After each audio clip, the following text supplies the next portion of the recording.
Europe 1. Pascal de la Tour du Pin.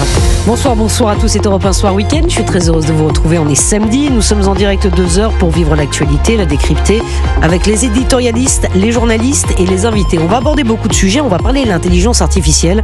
Vous savez que lundi et mardi, il y a un grand sommet qui est organisé à Paris. Emmanuel Macron a déjà donné le tempo de ce qu'il veut pour la France et pour l'Union européenne. On est très en retard, je peux vous le dire, et c'est vrai que ça ne parle pas à beaucoup d'entre nous, et moi la première. Luc Ferry est mon invité juste après le journal de 19h. Il sort ce livre, IA, grand remplacement ou complémentarité. On lui posera la question. On aimerait bien savoir où on en est. On parlera aussi des otages. Peut-être avez-vous vu la mise en scène glaçante du Hamas ce matin. 3 otages israéliens libérés, très affaiblis, très amaigris. On en reparlera dans la deuxième partie de cette émission. Bienvenue aux auditeurs d'Europe 1. Nous sommes ensemble jusqu'à 21h. Europe 1, il est 19h. Europe 1 Soir Week-end. 19h, 21h, Pascal de la Tour du Pin. Une messe en hommage à Louise, 11 ans, retrouvée morte la nuit dernière, s'est tenue en fin d'après-midi à Épinay-sur-Orge, en région parisienne. Un couple est en garde à vue, Europe 1 est sur place et nous allons détailler l'enquête, où en est l'enquête, le déroulé des faits avec Guillaume Dominguez dans un instant. Nous serons aussi en Israël où un nouvel échange a eu lieu ce matin, je vous le disais, dans une mise en scène glaçante du Hamas. Les 3 otages israéliens sont apparus physiquement très éprouvés, amaigris et affaiblis. Et puis on parlera politique. Marine Le Pen est à Madrid pour la réunion de la droite nationaliste européenne. Dans son discours, elle a appelé notamment à retrouver la souveraineté des nations et à organiser un référendum sur la suppression du droit du sol. J'en parlerai notamment avec Jean-Christophe Gallien qui sera dans ce studio et Raphaël Steinville ce soir à mes côtés. Le temps, quelle est la tendance, Anthony Kazmarek ? Eh bien la triplette du bonheur demain. Gris, humide et froid. Beaucoup de nuages, des petites averses pas très agréables qui se mêleront parfois de neige le matin au nord de la Seine. Et puis la Haute-Loire, l'Ardèche, la Lozère seront demain matin en vigilance orange verglas avec un risque de regel des chaussées, donc prudence. Et météo complète à la fin de ce journal. Europe 1. Beaucoup d'émotions et d'incompréhension après la découverte du corps de Louise, 11 ans, disparue vendredi après-midi à la sortie du collège à Épinay-sur-Orge, en région parisienne. Un couple est en garde à vue, une étudiante de 20 ans et un homme de 22 ans, connu semble-t-il des services de police. Une autopsie est en cours pour déterminer les causes de son décès. On va évidemment revenir sur l'enquête dans un instant avec Guillaume Dominguez, mais d'abord, nous allons aller sur place. Une messe en hommage à Louise s'est tenue en fin d'après-midi à Épinay-sur-Orge. Caroline Baudry, vous êtes en ce moment même près de son collège pour Europe 1, où de nombreuses personnes se sont déplacées pour lui rendre hommage. Oui, des fleurs ont été déposées devant les grilles de l'établissement, mais aussi des petits mots, une photo de Louise, longs cheveux châtains et yeux rieurs devant ses gâteaux d'Halloween. Arwen, une élève de 4e, pose un dessin et vacille. On était dans le CVC, donc c'était l'organisation qui préparait les fêtes au collège. On passait du temps ensemble. Elle était timide, elle était beaucoup entourée de ses amis et elle était souriante tout le temps. Il y en a beaucoup du CVC qui ont essayé de la chercher dans la rue où on l'a vue la dernière fois. Ça menait à rien. Elle était jeune, elle n'aurait pas dû mourir si jeune, quoi. Un peu plus bas dans la rue, une messe a été donnée dans la chapelle de la ville. Le lieu de culte est bondé, quelques centaines de personnes sont amassées devant. Des familles sous le choc, comme Xavier, venu avec ses 3 enfants. C'est des enfants et on n'a pas le droit de faire ça à un enfant, on n'a pas le droit de faire ça tout court, mais c'est d'autant plus difficile quand c'est un enfant. Et il y a pas mal de colère dans les parents et ça arrive que les enfants soient seuls et on se pose beaucoup de questions. Ça aurait pu être n'importe qui. Ça va peut-être changer la façon dont on voit la liberté des enfants. C'est dommage. Ça n'arrive pas qu'aux autres, lâchent des parents, la voix étranglée. Beaucoup sèchent leurs larmes dans un silence de plomb. Ici, tout le monde se connaît, disent-ils, tout le monde est effondré. Merci Caroline Baudry pour Europe 1. On va revenir maintenant sur les faits. Guillaume Dominguez, que sait-on exactement de ce qu'il s'est passé depuis le départ de Louise, 11 ans, du collège hier ? Eh bien, selon les tout premiers éléments de l'enquête qu'Europe 1 a pu confirmer, il est 15h30 lorsqu'un homme avertit les services de police que sa fille mineure n'est pas rentrée de l'école. Louise, 11 ans, scolarisée au collège André Mauroy d'Épinay-sur-Orge, s'est volatilisée sur le chemin de la maison.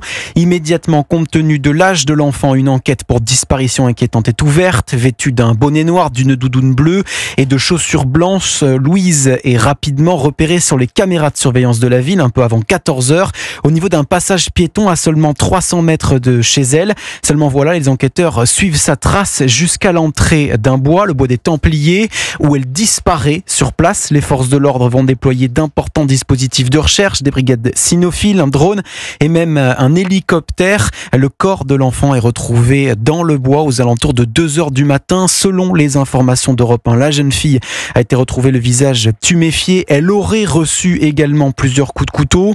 On attend toujours ce soir les conclusions de l'autopsie réalisée cet après-midi pour connaître les causes de la mort. Alors Guillaume, dans ce dossier, 2 personnes sont en garde à vue.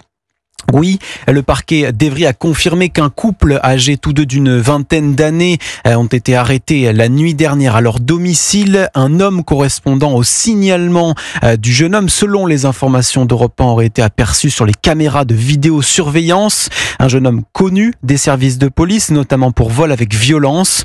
La jeune femme, quant à elle, est inconnue des services de police. 2 premières interpellations, donc, pour lesquelles il faut rester très prudent, insiste Axel Ronde. Il est porte-parole du syndicat de police CFTC. Des vérifications sont actuellement réalisées par les enquêteurs pour savoir si oui ou non ils ont participé à la mort de la petite Louise. Mais actuellement, il faut rester extrêmement prudent car rien ne prouve que ces personnes sont impliquées de près ou de loin dans cette affaire. Et c'est un constat que dresse également le procureur d'Evry, contacté par Europe 1. Il invite à la plus grande prudence sur le rôle éventuel du couple dans la disparition de Louise. Des vérifications sont toujours en cours pour savoir si ces personnes sont impliquées dans les faits. Merci beaucoup Guillaume Dominguez. Évidemment, Europe 1 reste mobilisé sur cette affaire. L'actualité aujourd'hui, c'est aussi la libération de 3 nouveaux otages israéliens contre la libération de 183 prisonniers palestiniens. Libération ce matin de Or Lévi, Eli Sharabi et Ohad Ben-Ami dans une mise en scène cynique. Ils sont apparus très amaigris selon les premières images. Frédéric Simon, vous êtes avec nous en direct de Tel Aviv pour Europe 1. D'abord, comment vont-ils et que s'est-il passé depuis leur libération ce matin, Frédéric ? Mais écoutez, les 3 anciens otages ont été pris en charge par les équipes médicales et psychologiques dans les hôpitaux vers lesquels ils avaient été héliportés dans la matinée. Pour l'heure, aucun bilan précis de leur état de santé n'a été communiqué, mais des médecins ont confirmé ce qui était visible dès les premières images de leur libération. Ohad Ben-Ami, 56 ans, Or Lévi, 34 ans, et Eli Sharabi, 52 ans, souffrent de sous-alimentation, d'une sous-alimentation extrême selon les termes d'un spécialiste. Les médecins redoutent de découvrir d'autres pathologies liées à leur longue période de captivité, 15 mois sans aucune ou presque exposition à la lumière du jour. La condition physique détériorée des 3 hommes a choqué les Israéliens. Certains ont même évoqué les images des survivants des camps de la mort nazis. Pour les familles des otages encore détenus à Gaza, l'état physique des 3 hommes libérés aujourd'hui constitue une preuve de plus de l'urgence de parvenir à la libération de tous les captifs. Quant au Premier ministre Benjamin Netanyahu, il a réagi en affirmant que les mauvais traitements infligés aux otages et l'humiliation qu'ils ont dû subir dans la mise en scène orchestrée par le Hamas au moment de leur libération ne resteront pas sans réponse. L'inquiétude concerne également la situation psychologique des anciens otages. 2 d'entre eux ignoraient que leurs proches avaient été assassinés le 7 octobre, l'épouse d'Or Lévi ainsi que l'épouse et les 2 filles d'Eli Sharabi. Merci beaucoup Frédéric Simon. Aurélie Assouline, présidente du collectif du 7 octobre, sera avec moi dans ce studio juste après le journal de 20h et nous joindrons également Emmanuel Aliwa, docteur en santé mentale et représentante officielle en France du protocole israélien CICE. Ça c'est pour la prise en charge des otages après le journal de 20h également. Il est 19h08 sur Europe 1, la politique, et Marine Le Pen qui est à Madrid pour la réunion de la droite nationaliste européenne. Dans son discours, elle a appelé à retrouver la souveraineté des nations, à organiser un référendum sur la suppression du droit du sol. En revanche, elle rejette l'idée d'un alignement sur les États-Unis. Marine Le Pen qui cherche à se placer au cœur de ce nouvel élan politique, Alexis de la Fontaine. Oui, c'est une démonstration de force et d'union. Marine Le Pen veut montrer qu'elle peut dorénavant s'appuyer sur de nombreux soutiens européens, notamment pour peser sur les relations internationales, car selon l'ancienne candidate à la présidentielle, seuls eux peuvent négocier avec Donald Trump. Je pense pouvoir dire qu'on est peut-être les mieux placés en France pour pouvoir parler à l'administration de Donald Trump, avec lequel nous serons pas toujours d'accord, bien entendu, mais nous sommes les mieux placés parce que nous savons qu'est-ce qui les motive. La parole d'Emmanuel Macron serait donc totalement démonétisée bêtisé selon Marine Le Pen. La présidente du groupe RN à l'Assemblée nationale a également profité de ce déplacement pour tacler François Bayrou et Gérald Darmanin qui souhaitent un débat sur le droit du sol. Non mais stop, on n'est plus au niveau du débat là. Vous voyez, ça fait 25 ans qu'on débat de ça, ça commence à bien faire. Et il y a une chose qui est mieux que le débat, c'est le vote. Voilà. Alors s'il veut, il fait un référendum. Est-ce que vous êtes d'accord pour le projet de loi supprimant l'acquisition de la nationalité par le droit du sol? Emmanuel Macron prendra la parole demain soir et devrait être interrogé sur sa volonté ou non de recourir au référendum cette année. Il est 19h09, juste avant la météo de l'ami Anthony Kazmarek qui est dans ce studio. On va peut-être prendre la direction de la montagne, n'est-ce pas? Il y a de la neige au moins pour les vacanciers? Sauf sur les Vosges, malheureusement. Partout ailleurs, il y a de la neige. Bon, alors les stations des Alpes et des Pyrénées ont commencé à accueillir les vacanciers. Donc c'est la zone B qui est en vacances. La zone C le sera à la fin de la semaine prochaine et la zone A après. Comme à Bourdoué, où vous vous trouvez justement Alexis Bourdon pour Europe 1, les vacances au sport d'hiver, c'est un budget. La station où vous êtes a gratuitement ouvert ses remontées mécaniques et ses pistes.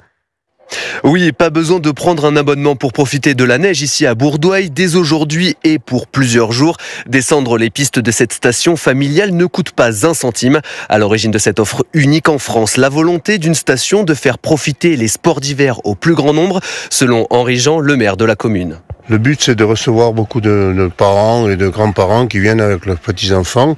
Tout le monde se retrouve ici au pied de la station et on peut faire du ski, s'amuser toute une journée. La location du matériel et les crêpes sont payantes, évidemment, parce que c'est géré par des bénévoles. Et en même temps, ça nous fait la publicité pour notre vallée. Jusqu'à 400 personnes peuvent se retrouver par jour sur ce domaine d'une trentaine d'hectares et les conditions sont idéales puisqu'il a neigé en abondance cette nuit. Une véritable carte postale donc et autour de moi beaucoup de familles et beaucoup d'enfants. Preuve que le ski est toujours aussi populaire, surtout avec des tarifs aussi attractifs. Alexis Bourdon, le correspondant d'Europe 1 en Occitanie. Le temps, Anthony Kazmarek, donc de la neige pour les chanceux qui sont à la montagne et pour le reste? Eh bien pour le reste, demain, ça va malheureusement rester très gris et très humide. D'ailleurs, attention, il a beaucoup neigé sur le Massif central aujourd'hui et les températures seront négatives la nuit prochaine. Résultat, prudence sur les routes, il risque d'y avoir des plaques de verglas. La Haute-Loire, l'Ardèche et la Lozère seront jusqu'à demain matin 10h en vigilance orange verglas. La neige cessera à partir de 22h. Sur le reste du pays, donc un ciel souvent très gris, avec quelques petites averses qui pourraient se mêler de neige en tout début de journée entre la Normandie, les Hauts-de-France, les Ardennes et la Lorraine.